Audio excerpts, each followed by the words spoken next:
Hey, welcome back. We're just kicking it off here for hour two and leading it off. I'm joined again by my partner in crime, Frank Morano. What's Hello up, there, Frankie? John. How are you?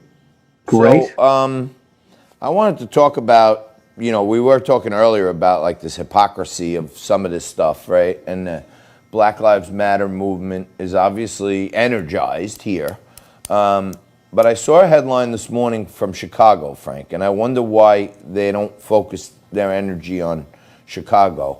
I think over the weekend, I don't think I know, as reported by the Sun Times, 85 people were shot over the weekend in Chicago, okay, last weekend, and 24 fatally over them, and they're saying it's the most violent weekend of 2020, okay, last weekend, not this weekend, the weekend before.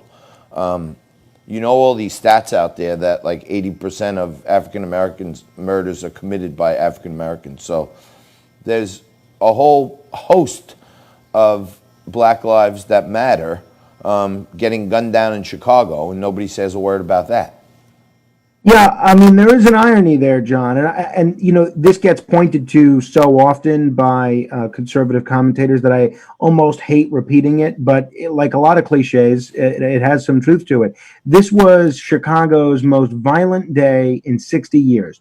18 murders in 24 hours, and why don't those lives seem to matter as much as the lives of people that are lost at the hands of the police? Well, I suspect it's because if we look at what's behind those deaths, that might invoke some public policy choices at odds with what the Black Lives Matter movement says they're about. I think you bring up a fine point. I don't know if you saw earlier, but the congressional Democrats, led by Nancy Pelosi, they took a knee as they observed a 9-minute moment of silence for George Floyd at Emancipation Hall.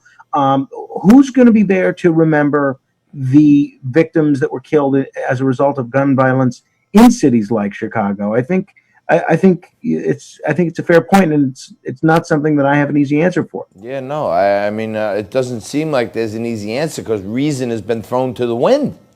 I mean, we're talking today about how wild all these different hypocrisies are.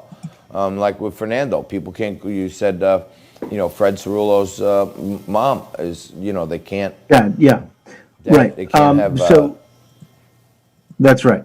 That's right. It's bothering me personally. I'm trying to do something about it by hosting these events at my house and showing people that you could have more than 10 people in one place, and it's I don't know. I think they're almost eroding the rule of law completely because they're making us lawbreakers, under these executive orders. So if they're even laws, so Right. Well, the nice thing is, chances are you'll be out of jail within 24 hours anyway. right, you won't in New York. You don't even have to call Michelle Eskenazi. You just get out. Exactly. Get out as long as it's non-violent. So unless they go after me for assault with a deadly tanning bed, I think I'm safe of violent, having violence involved. Excessive bocceing. We put a bocce court in the back. Yeah, it was nice. Jim and Mother Morano didn't show up. I thought she was going to come over for a little styling. Oh yeah, I would have thought so. I don't know. No, no show. But hopefully Stephanie's having a great first day today. And Yeah, it's back at work today. That's right. great. Like so many others, up to in New York City, up to 400,000 people were eligible to return to work. So I'm not sure how many did and how many people's employers still said work from home. But I'm waiting to see when you're going to be back in the studio, John. Yeah, I'm keeping my eye on that. We'll talk about it a little later. But lots of things happening, lots to talk to you about. We'll be back right after this.